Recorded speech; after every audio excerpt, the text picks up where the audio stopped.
자, 오늘 여러분들께 강의해드릴 내용은 여러분들이 왜 꼭 투자를 해야만 하는지에 대한 논리적인 정답이 될 거고, 지금까지 돈을 대했던 가치관과 태도 자체가 완전히 뒤바뀔 내용입니다. 앞으로 돈을 어떻게 다룰 것인지에 대한 목적의식까지도 생기실 거예요. 여러분, 이 세상에 거의 모든 돈이 가짜라는 거 아시나요? 실질적 가치가 아예 전혀 없습니다. 그래서 여러분이 가진 그 돈을 실질적인 가치가 있는 진짜 자산으로 끊임없이 바꿔나가야 되는 게 이 세상에서 극소수만 알고 있는 진짜 투자 정보입니다. 급등주 정보, 코인 정보, 그딴 것들은 지금 이 시간부터 정보라고 생각하지도 마세요. 오늘 교육에서 다룰 내용이 진짜 우리가 살고 있는 자본주의의 민낯이자 진짜 투자 정보가 될 겁니다. 자, 지금부터 시작하겠습니다. 오늘은 여러분들이 자본주의 세상에서 살아가는 한 무조건 알아야만 하는 경제시장의 개념 중 하나인 신용창조 개념과 통화승수 개념을 알려드릴 거예요. 신용창조의 뜻부터 정확하게 알고 가야겠죠. 예를 들어서 한국은행이 화폐 1억을 새로 찍어냈다고 합시다. 그럼 실제로 시장에 돈이 얼마가 풀리게 될까요? 1억이라고 생각하셨을 텐데 아닙니다. 실제로는 30억 그 이상으로도 돈이 풀리게 됩니다. 왜 이런 현상이 일어나게 될까요? 은행에서 돈을 예치하고 있을 때 꼭 지켜야 하는 지급 준비율이라는 게 있습니다. 이 지급 준비율은 은행이 꼭 보유하고 있어야만 하는 현금의 양을 뜻해요. 예를 들어서 지급 준비율이 3.5%라고 하면 처음에 1억을 받은 A라는 은행이 1억 중에 350만 원만 보유한 채로 9,650만 원을 대출 자금으로 이용하고 시중에 풀게 됩니다. 자, 그럼 9,650만 원이 그냥 사라질까요? 당연히 아니죠. 다른 은행으로 돈이 들어가게 됩니다. 9,650만 원을 받게 된 또 다른 B라는 은행은 다시 한번 3.5%만을 보유한 상태로 9,312만 원을 시중에 풀게 됩니다. 이게 최초로 풀린 1억이라는 돈이 소진될 때까지 C은행, D은행, E은행을 거치면서 끊임없이 계속 반복돼요. 그럼 최종적으로 결국 30배의 통화승수가 일어나게 되는 거죠. 이게 바로 여러분이 알아야만 하는 신용창조의 개념입니다. 통화승수의 뜻은 기존에 공급된 통화에서 몇 배에 달하는 통화가 창출되었는지를 표현하는 경제 용어예요. 여기서 통화는 화폐, 즉 지불수단을 뜻합니다. 자, 중앙은행에서 1억을 찍어낸 결과가 시장에선 30억까지 부풀어 오르게 된다는 걸 알게 되셨을 겁니다. 그럼 결과적으로는 1억만이 진짜 돈이고 나머지 29억은 실체가 없는 돈이 되는 거죠. 숫자상으로만 존재한다는 겁니다. 지금까지 말씀드린 이 개념이 바로 현재 우리가 살고 있는 이 자본주의를 구성하는 핵심인 신용창조와 통화승수라는 경제시장의 핵심 비밀입니다. 자, 이제 다들 이 개념은 이해가 되셨을 거고 기존에 아주 조금이라도 알고는 있었을 분들도 계셨을 텐데 더 충격적인 내용과 진짜 강의는 이제부터 시작입니다. 2020년에 미국에서 양적 완화로 4조 달러를 시장에 공급했습니다. 쉽게 말해서 돈을 시장에 말도 안 되게 많이 풀었다는 거예요. 현재 환율로 따지면 하나로만 5,228조의 규모입니다. 이 4조 달러에서 오늘 여러분이 배운 통화승수까지 이뤄지게 된다면 어느 정도 규모의 통화 공급인지 가늠이 되시나요? 근데 여기서 진짜 더 재밌는 건 뭘까요? 미국의 지급 준비율은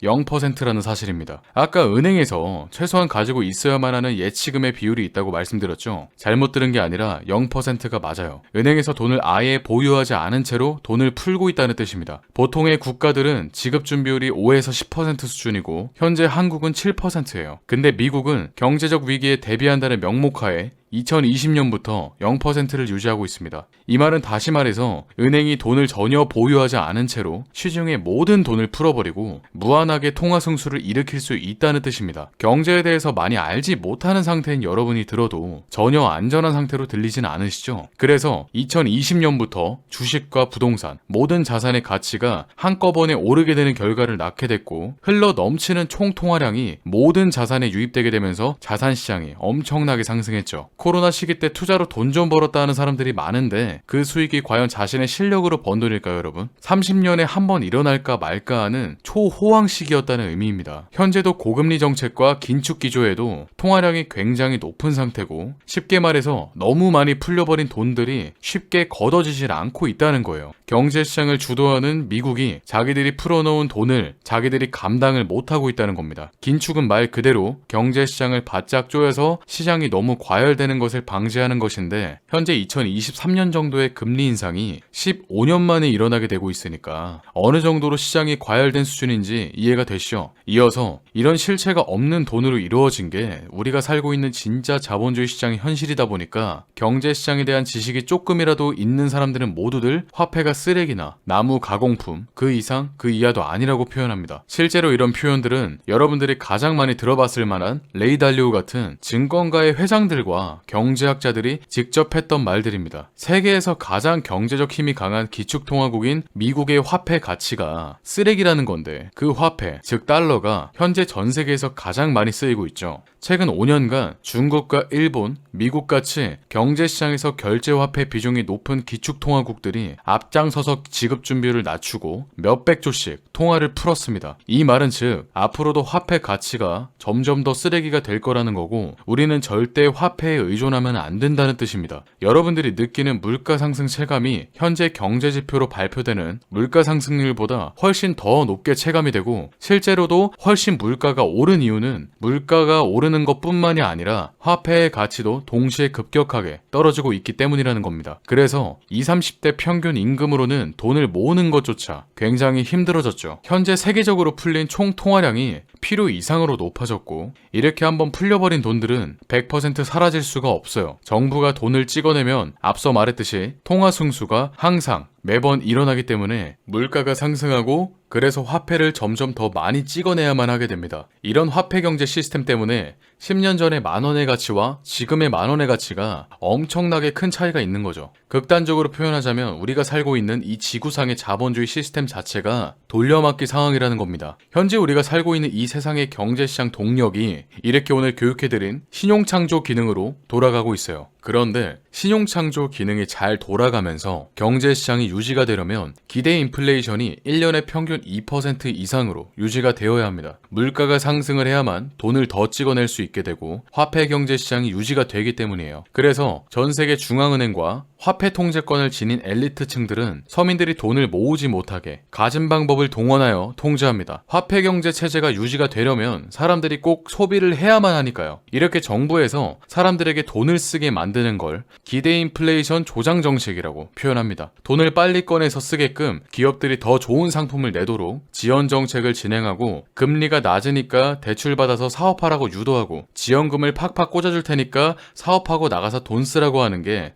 바로 통화승수 유동성을 유발시키는 정책 중에 하나예요. 기대 인플레이션 선동 조장 정책이라고도 표현합니다. 정부는 이렇게 화폐 경제 체제를 유지하기 위해서 끊임없이 선동하고 자신들이 만들어 놓은 틀 안에서 사람들이 움직이기를 바랍니다. 한마디로 여러분은 이러한 화폐 경제 체제를 유지하는 도구로서의 역할을 하고 있다는 의미예요. 제가 여러분들에게 질문 하나만 하겠습니다. 오늘 이 경제시장의 핵심 동력에 대해서 제가 왜 가르쳤을까요, 여러분? 여러분들은 오늘부터 이러한 경제시장의 비밀을 깨우치고 진짜 부자가 되기 위한 노력을 해야 합니다. 가짜 부자가 아니라 진짜 부자가 되어야 된다는 거예요. 오늘 제가 교육드린 내용의 핵심이 뭔가요? 여러분들 눈앞에 보이는 숫자, 시중에 존재하는 가짜 돈, 이 모든 숫자와 돈들은 가치가 없다는 겁니다. 여러분이 죽도록 가짜 돈을 모은다고 부자가 되는 게 아니라는 의미죠. 현재의 방식은 완전히 잘못됐다는 겁니다. 각 국가의 중앙은행들은 화폐 경제 시스템이 유지되어야 되기 때문에 통화량을 경제 상황에 맞게 조절을 잘 해야만 하는데 지금처럼 돈을 상황에 맞지 않게 너무 심하게 풀어버리면 전 세계적으로 뒷감당이 안 되게 돼서 금리를 엄청나게 올려야 되는 상황이 오게 돼요. 지금처럼 말이에요. 그 뒷감당은 모두 진짜 자본주의의 현실을 깨닫지 못하고 살아가는 일반적인 서민들과 중산층들이 하게 됩니다. 이게 가짜 부자들의 현실이에요. 현재 전 세계 경제시장 성장률이 실제로 낮아지고 있죠. 위에 설명한 통화 시스템이 정상적으로 작동하지 않으면서 기업들이 성장을 하지 못하게 되면서 일어나게 된 결과라는 거예요. 이렇게 각 정부는 경제시장의 상황에 맞게 기업들을 지원하고 통화량과 금리를 결정하게 되는데 여러분들이 이 흐름을 이용해야만 주식시장이 언제 상승을 하게 될지 언제 하락을 하게 될지 알 수 있게 된다는 겁니다. 그래서 초반에 제가 급등주 정보, 코인 정보 그딴 건 진짜 정보가 아니라고 말씀드렸던 거예요. 자산시장의 상승과 하락을 결정짓는 가장 중요한 게 바로 오늘 여러분들이 배우고 있는 통화량의 흐름, 즉 유동성입니다. 이 통화량과 유동성이 모든 시장의 가치를 결정지어요. 돈이 풀리지 않으면 자산시장으로 유입될 수 있는 돈이 없겠죠. 돈이 많이 풀리면 자산시장으로 유입되는 돈이 많아지겠죠. 이 단순한 유동성의 조건, 이 모든 게 시장을 좌우합니다. 그렇기 때문에 여러분들은 이 통화량의 흐름과 통화량이 언제 어떤 상황에서 많이 풀리고 적게 풀리게 되는지에 대한 개념을 완전하게 이해하신 상태에서 투자를 해야 된다는 겁니다. 그래야 최소한 내가 언제 투자를 할지, 내가 현재 투자를 하는 지금의 시기가 경제시장에서 어떤 상황에 위치해 있는지 이런 아주 기본적인 개념 정도는 지니고 투자를 해야 돈을 벌 수 있게 되고 진짜 부자가 될 수 있다는 겁니다. 당연히 당장 내일 상승하고 하락하는 건 워렌 버핏 할머니가 와도 못 맞춥니다, 여러분. 오늘 말씀드린 이러한 경제시장의 본질과 특성만 알고 있어도 1년에서 3년 정도의 방향성쯤은 보이게 된다는 겁니다. 저 또한 미국에서 양적 완화를 시행하는 흐름을 보이면서 시중 통화 공급량이 높아지기 시작할 때 적극적으로 투자를 했었습니다. 이만큼 화폐 경제 체제에선 화폐 유동성의 흐름만큼 확실한 투자 정보가 없다는 거죠. 이렇게 통화 승수로 인해서 엄청난 자본이 시장에 풀리게 될 것을 알고 있었다면 여러분들이 과연 2020년에 투자를 하지 않았을까요? 바보처럼 가만히 있고 은행에서 적금이나 들어놓지는 않았겠죠. 아는 사람이 부자가 되고 부자는 더 큰 부자가 된다는 말이 괜히 나오는 게 아닙니다, 여러분. 가짜 돈을 이용해서 진짜 자산을 늘려가야만 어떤 상황 속에서도 나를 지켜주고 살아남는 힘이 되는 겁니다. 진짜 자산에는 뭐가 있겠어요? 당연히 주식, 부동산, 금과 같은 것들이 있겠죠. 지금 여러분의 통장에 찍혀있는 그 숫자는 오늘부터 제가 말씀드리는 이 두 가지 수단만으로 사용해야 됩니다. 첫 번째는 뭔가를 사야 할 때 사용하는 수단으로 이용하시고, 자, 두 번째는 진짜 자산으로 바꾸는 수단으로 이용하시면 됩니다. 화폐는 이 두 가지 수단 이외에는 다른 가치가 전혀 없습니다. 오늘부터 여러분은 돈의 두 가지 수단에 대해서 확실하게 인지하고 살아가셔야만 해요. 이 두 가지 수단 안에서 여러분은 앞으로 어떻게 소비를 하고 어떻게 자산을 바꿔나갈지 고민해야만 하겠죠. 화폐의 쓰임과 시장의 비밀을 알게 된 지금 이 순간부터 여러분들은 돈을 대하는 자세와 자산을 형성하고 있는 비중을 변화시켜야 한다는 거예요. 국가 경제가 기울고 경제 시스템이 한 번씩 휘청일 때 서민과 중산층은 모두 쓸려 내려가게 됩니다. 실제로 경제 위기 때 국가적 단위로 일어나게 된 사건들을 역사적으로만 보더라도 정부가 경제시장의 본질을 알지 못하고 화폐의 가치가 낮은 국가들은 더 빠르고 더 잔인하게 몰락했습니다. 심지어는 한번 망해버리게 된 상태에선 회복하는 게 더욱더 힘들어지죠. 여러분들의 상태도 이런 국가들과 전혀 다를 게 없습니다. 경제시장에 대해서 알지 못하고 화폐의 수단에 대해서도 알지 못하는 상태로 살아가면 어떻게 되겠습니까? 직접 생각해보시고 느끼세요, 여러분. 화폐 통제권을 가진 사람들과 모든 가짜 돈을 진짜 자산으로 바꿔서 보유하고 있던 사람들만이 결과적으로 살아남게 되는 게 우리가 살고 있는 자본주의 시장의 무서운 현실입니다. 여기서 살아남는다는 건 진짜 부자들은 경제시장이 무너질 때마다 오히려 더욱더 큰 부자가 된다는 의미예요. 오늘 강의 내용에 대해서 응용하는 방법에 대한 예시까지도 여러분들께 알려드리겠습니다. 앞으로 여러분이 뉴스에서 가계대출 비율이 급격하게 증가했다는 통계를 보면 어떻게 받아들일 수 있을까요?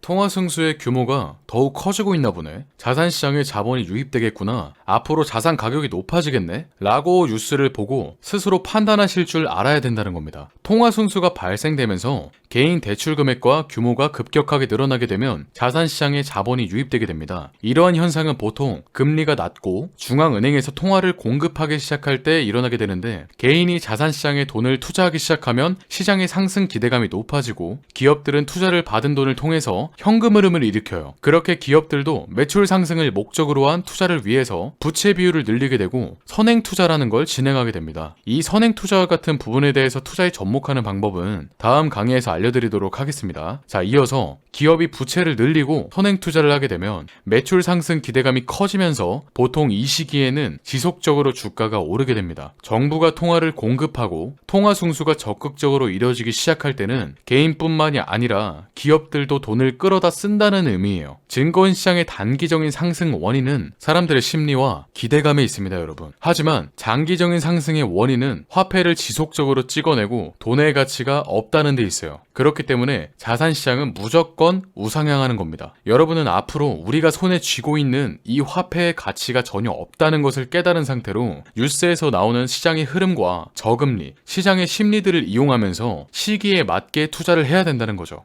그런데 이 진짜 자산을 언제, 뭘 사야 될지가 항상 문제가 되죠. 경제시장을 큰 틀에서 봤을 때, 즉 거시경제학적 관점에서 봤을 때는 여러분들이 생각하는 것보다 훨씬 솔직하고 단순한 구조로 시장이 굴러갑니다. 거시경제의 반대인 미시경제적 관점으로 봤을 때는 여러분이 미친 천재가 아닌 이상 시장의 흐름을 예측할 수가 없어요. 그렇기 때문에 오늘 말씀드린 이러한 통화시장의 본질적 핵심을 깨달은 상태로 거시경제적인 시선으로 시장의 자본 흐름을 뉴스로 파악하고 내가 언제 어떻게 투자를 할지 항상 준비하고 있어야 된다는 겁니다. 어디에 투자를 할지는 시장 상황에 답이 있습니다. 이 어떤 경제적 상황에 어느 자산에 투자를 해야 좋은지에 대해서도 다음 강의에서 아주 자세하게 말씀드리겠습니다. 당연히 개별 기업을 말씀드리는 건 아니고 저는 여러분이 투자를 스스로 잘 하실 수 있게 어떤 경제시장의 상황에 어떤 자산이 역사적으로 어떤 흐름을 보였는지에 대해서만 아주 자세하게 교육해 드릴 거예요. 여러분들이 제 강의에선 경제시장에 대한 깊은 인사이트를 얻으시고 스스로 똑똑해지고 스스로 깨우쳐서 스스로 진짜 부자가 될 수 있도록 무조건 그렇게 될 수 있도록 돕는 것이 제 역할입니다. 앞으로 당연히 알아야만 하는 자본주의 시장의 비밀들과 나의 돈을 지킬 수 있도록 이용할 수 있는 시장의 흐름에 대해서 역사적,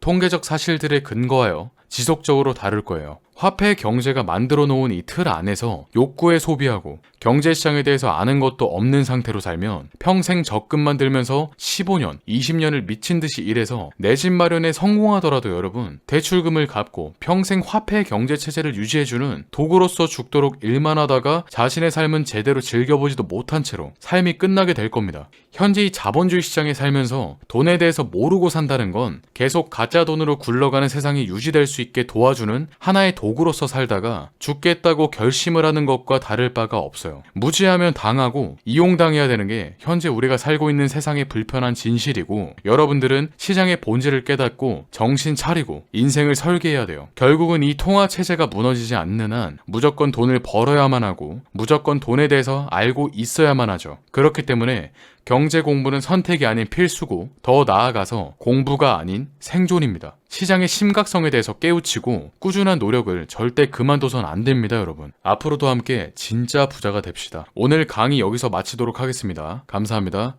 백억남이었습니다.